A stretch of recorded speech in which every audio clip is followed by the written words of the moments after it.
Bonjour à tous et à toutes.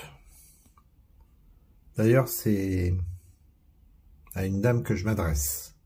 Je suis Bruno Delferrière, président de fibromyalgie.fr.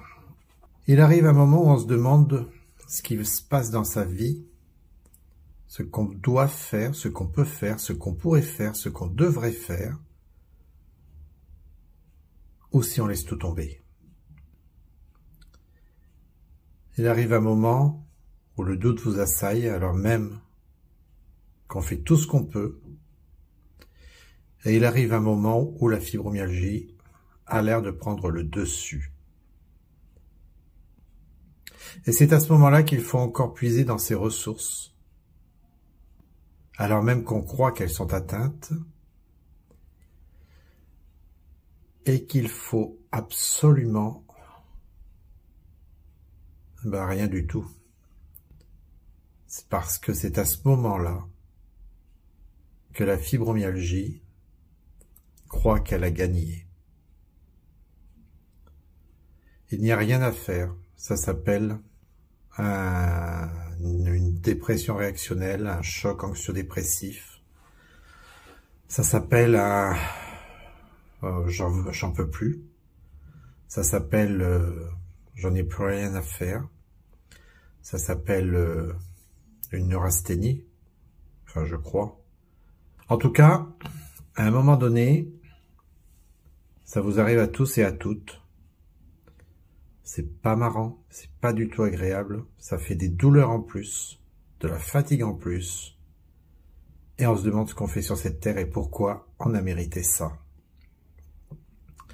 Pourquoi à côté, les gens continuent à aller au bistrot, au restaurant, au parc d'attractions, au cinéma, au théâtre, enfin pour certains, se promener, se balader, jouer au ballon, aller au foot, enfin tout ce qui peut faire que la vie, et puis travailler bien sûr, tout ce qui peut faire que la vie peut être agréable et apporter un bien-être au quotidien quand vous ne pouvez plus.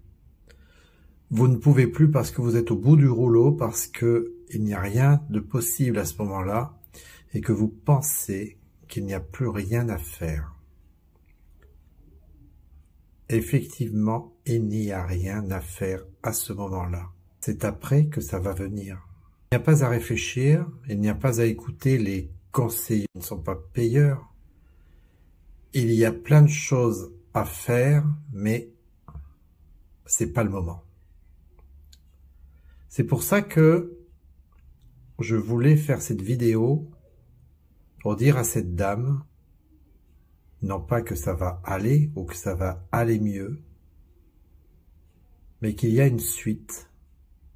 Il y a d'autres possibilités, et qu'elle a beaucoup plus de ressources qu'elle ne croit en avoir. Elle va y arriver, peut-être autrement, certainement autrement même, sans doute pas comme elle le souhaitait ou comme elle l'espérait, mais en tout cas, elle va y arriver.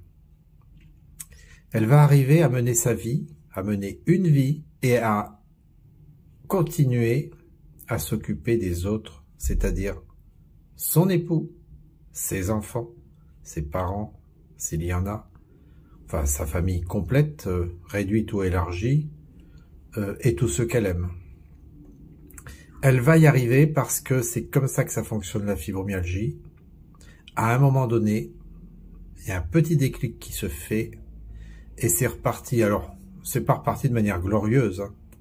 Ça va être un tout petit pas, un tout petit chant d'oiseau qui va réveiller sa conscience, un tout petit rien, peut-être simplement une tasse de café qui va lui être portée au lit, avec le regard d'un enfant inquiet.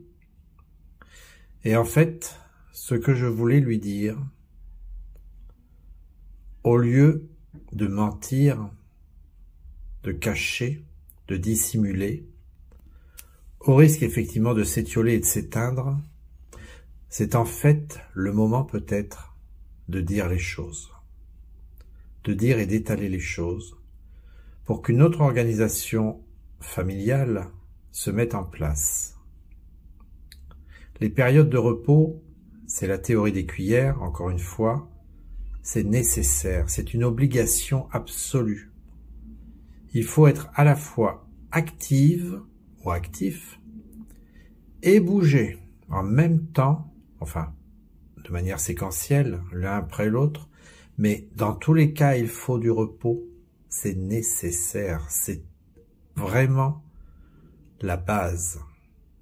Vous êtes fatigué, c'est normal que derrière il y ait du repos, sauf que c'est pas les mêmes phases de repos que quand on n'est pas malade. Il faut plus de repos à des intervalles plus longs et plus réguliers. Quitte à ne pas dormir la nuit, de toute façon vous ne dormez pas la nuit, donc c'est pas le problème, mais en tout cas quand votre corps a mal, que vous souffrez et que vous êtes épuisé, c'est le moment de vous reposer.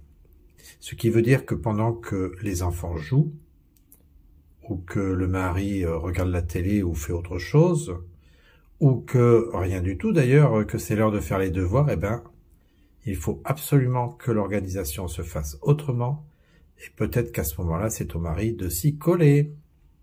Eh oui. En tout cas, c'est comme ça que ça devrait se passer. Après, effectivement, je ne suis ni conseilleur ni payeur.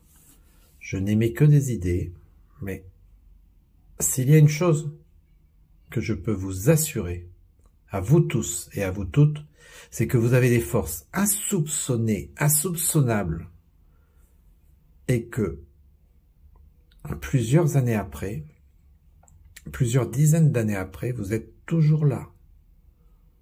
J'en connais qui ont des années innombrables derrière elles de fibromyalgie, qui sont toujours là, et qui continuent à avancer, et qui continuent à travailler.